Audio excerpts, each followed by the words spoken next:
మీరు సరిగ్గా గమనిస్తే మన శరీరంలో మూడు చోట్ల రాళ్ళు తయారవుతాయి.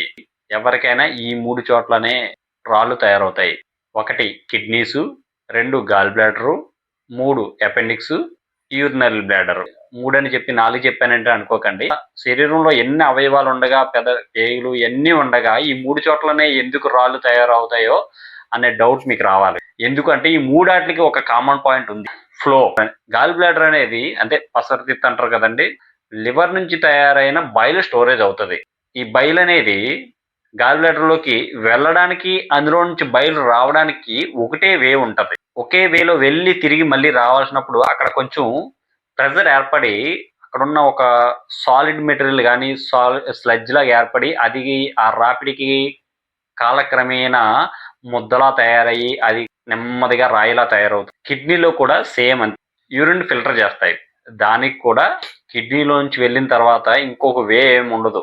సో అది కూడా మళ్ళీ బ్యాక్ ఫ్లో రావాల్సిందే. సో అక్కడ ఫిల్టర్ అయిన దగ్గర కాల్షియం ఆక్సలేట్స్ కానీ క్రిస్టల్స్ కానీ ఏదైనా ఉన్నప్పుడు అవి ఫిల్టర్ చేసి అక్కడ అన్ని ఒకదాని కింద చేరి ఫ్లో వల్ల అది ముద్దలా తయారయ్యి కాలక్రమేణా స్టోన్లా తయారవుతుంది. అవే యూరిన్ ద్వారా కొన్ని యూరినరీ బ్లాడర్లో పడతా ఉంటాయి. కొన్నిసార్లు ఏమవుద్దంటే యూరినరీ బ్లాడర్లో యూరిన్ ఫ్లో కూడా అక్కడ ఈ చిన్న చిన్న స్టోన్స్ అన్ని కలిసి పెద్ద స్టోన్ గా తయారవుతుంది. సో అందుకే యూరినరీ బ్లాడర్ సపరేట్ గా చెప్పలేదు.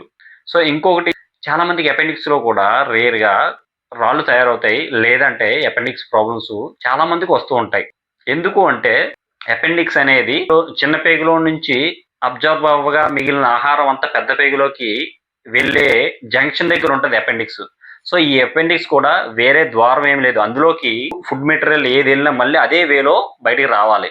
సో ఎప్పుడైతే ఫుడ్ మెటీరియల్ బయటికి లోపలికి వెళ్ళి అది మళ్ళీ తిరిగి బయటకు వచ్చి పెద్ద పేగులోకి వెళ్లకుండా అలా ఆగిపోతుందో అప్పుడే అపెండిక్స్ ప్రాబ్లమ్స్ వస్తాయి. ఉబ్బడం కానీ, నొప్పి రావడం కానీ, అందులో రాళ్ళు తయారవడం కానీ ఇలాంటివన్నీ అప్పుడే తయారవుతాయి. ఏదైతే ఒక ద్వారం నుంచి రెండో ద్వారం లేదో, లోపలికి వెళ్ళడానికి బయటకు రావడానికి ఒకటే వే ఉందో ఆ ఫ్లో ర్యాపిడ్కి రాళ్ళు తయారవుతాయి. లేదంటే అక్కడ మెటీరియల్ స్టక్ అవుతుంది.